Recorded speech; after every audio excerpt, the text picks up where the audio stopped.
अपने हाथों में निकालेंगे, दशांश को अपने हाथों में निकालेंगे। एक वचन मैं आपके लिए पढ़ना चाहती हूँ, लूका 14:27। मेरा विश्वास है कि आप बाइबल के साथ, अपने नोटबुक, अपने पेन के साथ आए हैं, क्योंकि जैसे आप देखते हैं कि हमारा स्क्रीन अभी भी लगा नहीं और जल्द ही जल्द स्क्रीन लगेगा। जब तक स्क्रीन नहीं लगता, और आगे भी हमें ये पैटर्न बना के रखना है कि हम अपने बाइबल को अपने साथ लेके आए। वो बाइबल मोबाइल में नहीं, परंतु अपना बाइबल, अपना बाइबल। कितने लोग आज बाइबल को लेके आए? क्या मैं आपके बाइबल को देख सकती हूँ? ऊंचा उठाइए अपने बाइबल को, क्योंकि ये प्रेम पत्र है जो परमेश्वर ने आपके और मेरे लिए लिखा। और जो इस बाइबल को, इस वचन को लेके घूमता है, ऑटोमेटिकली आदर उसका हिस्सा बन जाता है। सो जब भी आप चर्च जाएं, आप ऑफिस जाएं, अपने बाइबल को अपने बैग में रखिए, उसको कैरी कीजिए और वचनों को पढ़िए, क्योंकि ये वचन आपके जीवन में बहुत सारे फलों को उत्पन्न करेगा। आमीन। सो बोने के लिए तैयार हो जाएंगे। लूका 14:27 को मैं पढ़ूंगी आपके लिए। और जो कोई अपना क्रूस ना उठाए और मेरे पीछे ना आए, वह भी मेरा चेला नहीं हो सकता। यीशु ने बोला कि जो कोई अपना क्रूस ना उठाए और मेरे पीछे ना हो ले, वो मेरा चेला नहीं हो सकता। सो हमें क्या करना है? अपने क्रूस को उठाना है। क्रूस क्या है आपका? आपकी बीमारी आपका क्रूस हो सकता है, शर्मिंदगी क्रूस हो सकता है, परेशानियां क्रूस हो सकता है। वचन कहता है अपने क्रूस को उठाओ और मेरे पीछे हो लो। कई बार हमें लगता है कि जब हम बीमार हैं, हम कैसे चर्च जा सकते हैं? आज तो हम बीमार हैं, परंतु बीमार लोगों के लिए ही चर्च है। हम परेशानी में हम चर्च नहीं जा सकते। जो परेशान लोगों के लिए ही चर्च है। यीशु मसीह आया, बीमार, गरीब, जो परेशान है उनके लिए आया, अपनी परिस्थितियों के साथ। यीशु ने बोला तू अपनी परिस्थितियों के साथ मेरे पीछे हो ले। बोलते फॉलो मी, फॉलो मी। कितने लोगों ने किसी और को फॉलो किया? फॉलो किया। आपको कहीं रास्ता नहीं पता, आपके साथ बहुत सारे लोग जा रहे हैं, एक बंदे ने बोल दिया कि मुझे रास्ता पता है, तू मेरे पीछे पीछे चल ले, मैं तुझे उस रास्ते तक ले चलूंगा। कितने लोग गए हैं ऐसे? उन्होंने बोला तू कुछ मत कर, तू मेरे पीछे चल और तू वहां तक पहुंच जाएगा। जब हमें रास्ता नहीं पता होता, हम किसी से पूछते हैं कि भैया ये रास्ता बताना, कोई बोलता है कि अरे मैं भी उसी रास्ते में जा रहा हूं, तो मेरे पीछे पीछे चल ले और तू वही रास्ते में पहुंच जाएगा। जब हम फॉलो करते हैं, जब हम किसी के पीछे चलते हैं, तो हम ये नहीं सोचते अरे ये गलत रास्ते लेके जा रहा है, क्या मैं वहां तक पहुंच जाऊंगा? परंतु हम उसके पीछे पीछे हो चलते हैं। अगर हमने उसको इंस्ट्रक्शन देना शुरू कर दिया कि भाई यहां से मत चल, वहां से चल, तो क्या होगा? सही रास्ते चलेंगे हम या गलत रास्तों पे चले जाएंगे?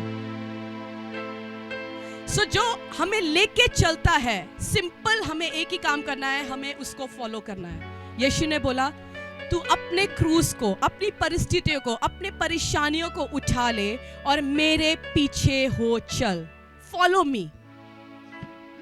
और जब हम किसी को फॉलो करते हैं, हम अपने डेस्टिनेशन में पहुंच जाते हैं, उस रास्ते पे, उस जगह पे पहुंच जाते हैं हमें जहां पहुंचना चाहिए। यीशु बोलता है तू मुझे फॉलो करेगा तो उस डेस्टिनेशन में मैं तुझे पहुंचा दूंगा जहां मैं तुझे लेके जाना चाहता हूं। और वो डेस्टिनेशन बेस्ट होता है। जिस डेस्टिनेशन में यीशु हमें पहुंचाना चाहता है, वो रास्ता बेस्ट होता है, वो मार्ग बेस्ट होता है। सो यीशु ने इतना ही बोला कि तू अपना क्रूस उठा और मेरे पीछे हो ले। अपनी परिस्थितियों को उठाओ, अपने प्रॉब्लम्स को उठाओ, अपनी शर्मिंदगियों को उठाओ और मेरे पीछे हो ले। Just follow me. तुझे कुछ नहीं करना। तुझे यीशु को बोलने की जरूरत नहीं है कि अरे मुझे इस रास्ते पे मत ले चल, मुझे उस रास्ते पे ले चल।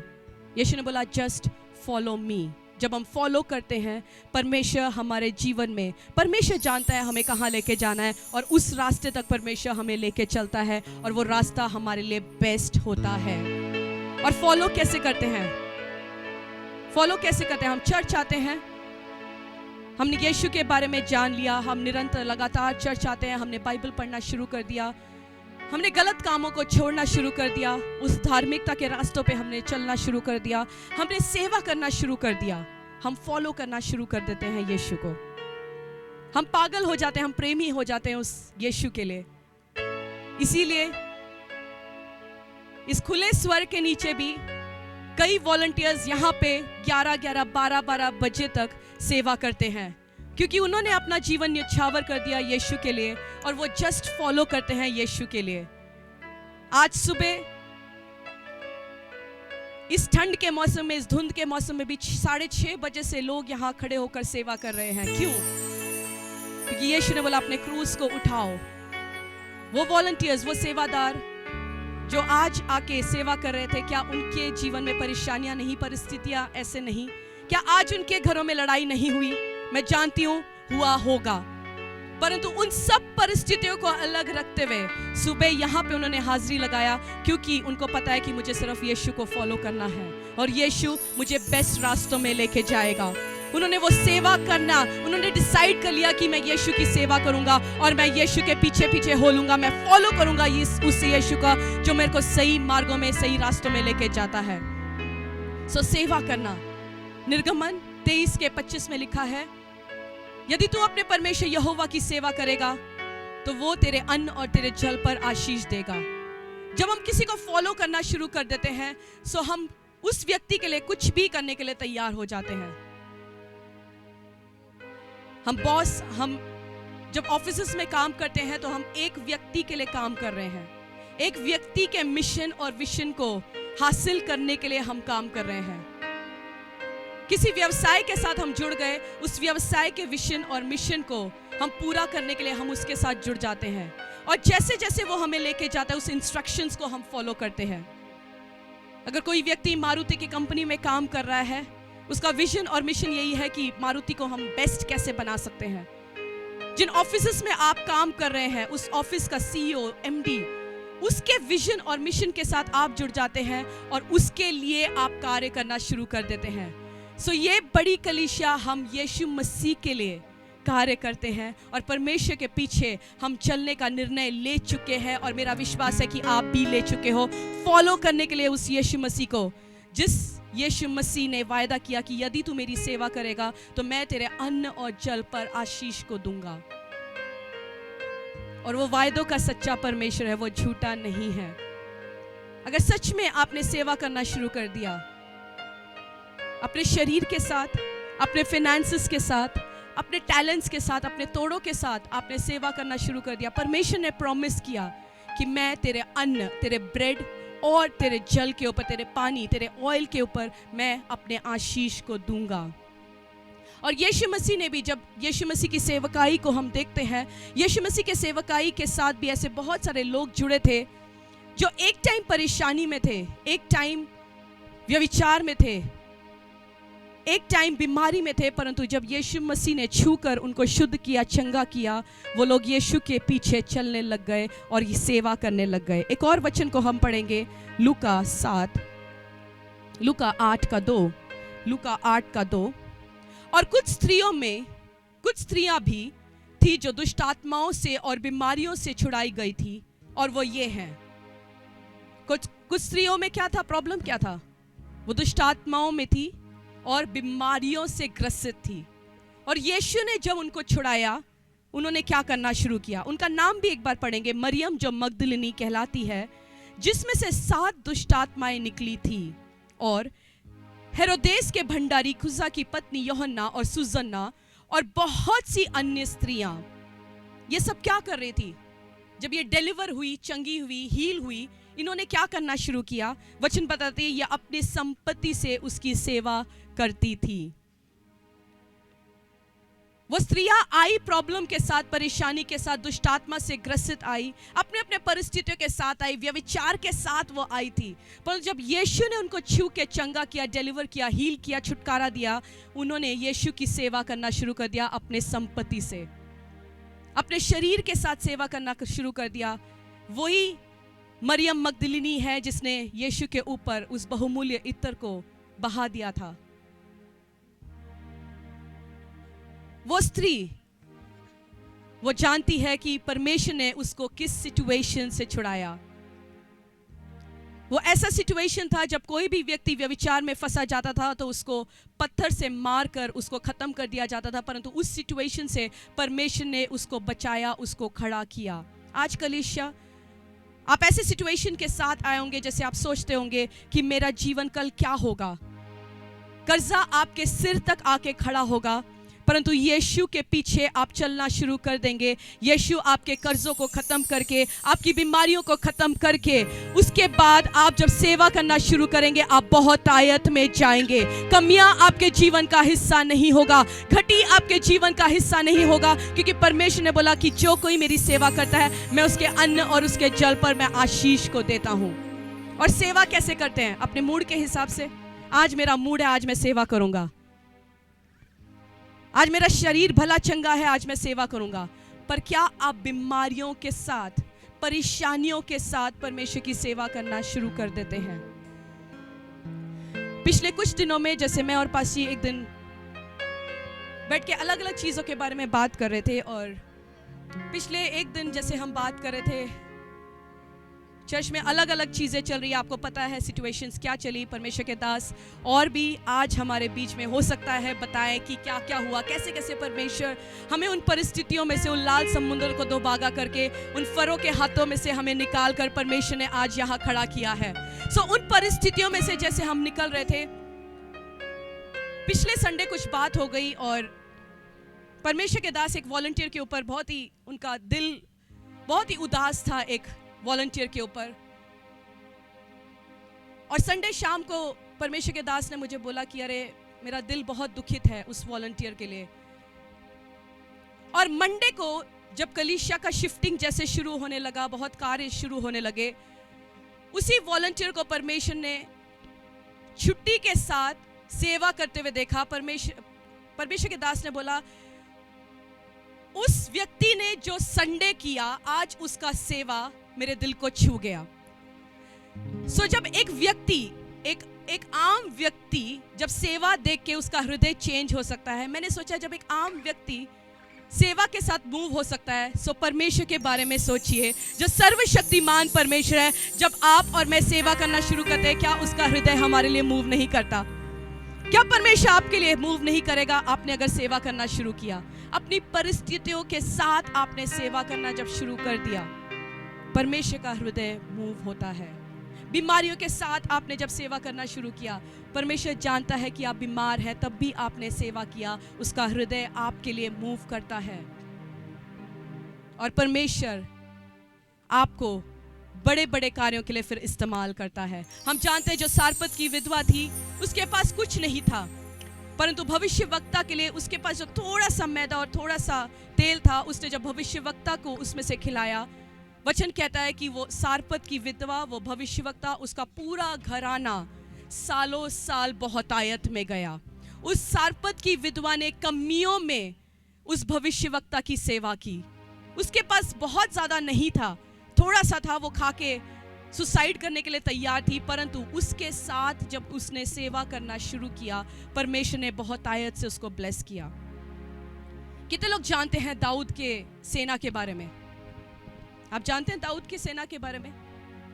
बाइबल बताते हैं जब दाऊद की सेना, जब दाऊद गुफा में था, उसने प्रार्थना करना शुरू किया और परमेश्वर ने डिवाइनली एक आर्मी को दाऊद के पास भेजा।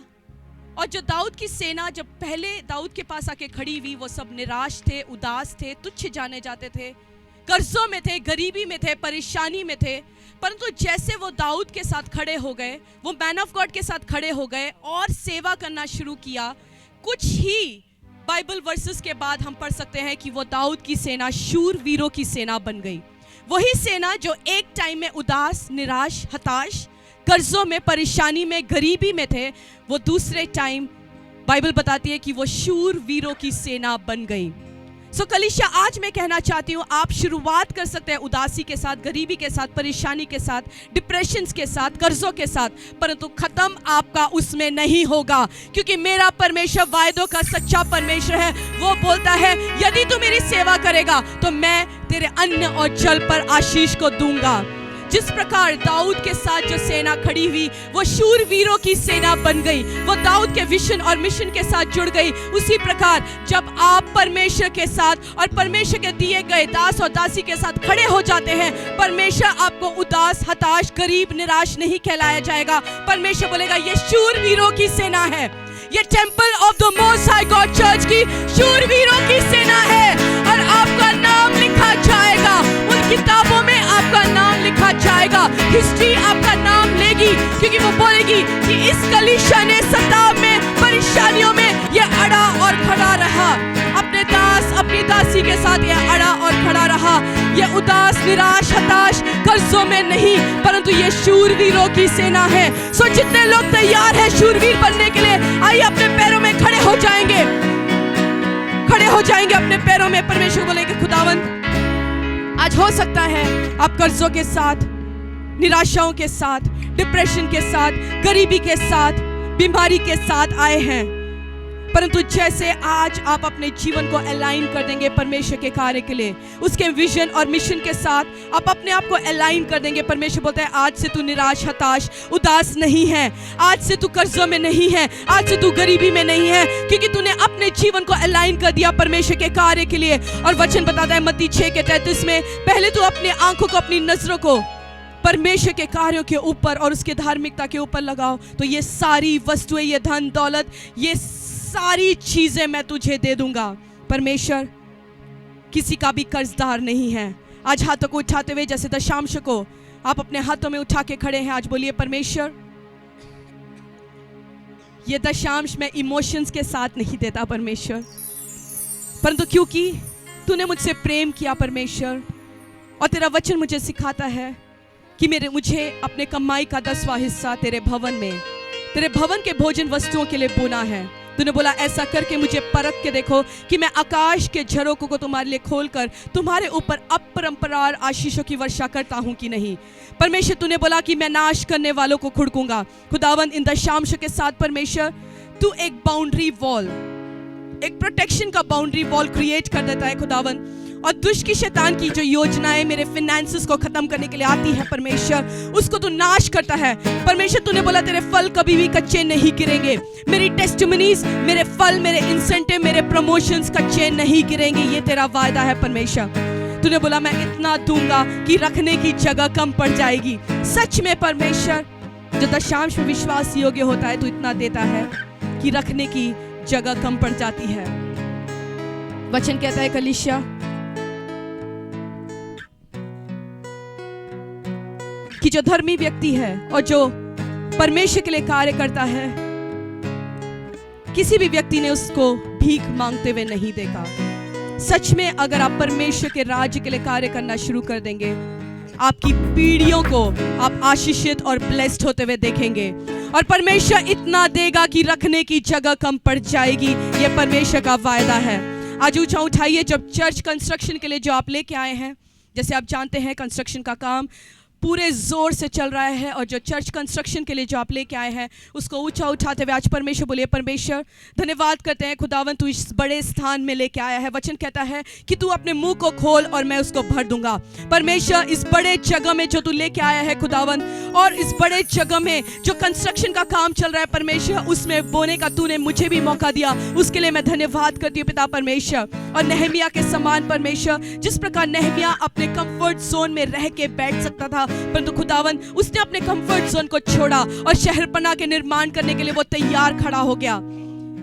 हर एक प्रेशर्स को झेलते हुए, चाहे वो पॉलिटिकल प्रेशर हो, चाहे वो सोशल प्रेशर हो, चाहे वो शरीर के साथ प्रेशर हो, चाहे वो इमोशनल प्रेशर हो, हर एक प्रेशर को झेलते हुए खुदावन वो शहरपनाह के निर्माण के लिए वो अड़ा और खड़ा रहा, और तब तक रहा जब तक वो शहरपनाह का निर्माण नहीं हुआ। उसने काम असाइन कर दिया परमेश्वर, और उसने फिर आखिरी में यही बोला खुदावन कि मुझे याद रखना। जैसे परमेश्वर लोग कंस्ट्रक्शन के कार्यों के लिए, इस शहरपनाह के लिए खुदावन आज जो बोते हैं,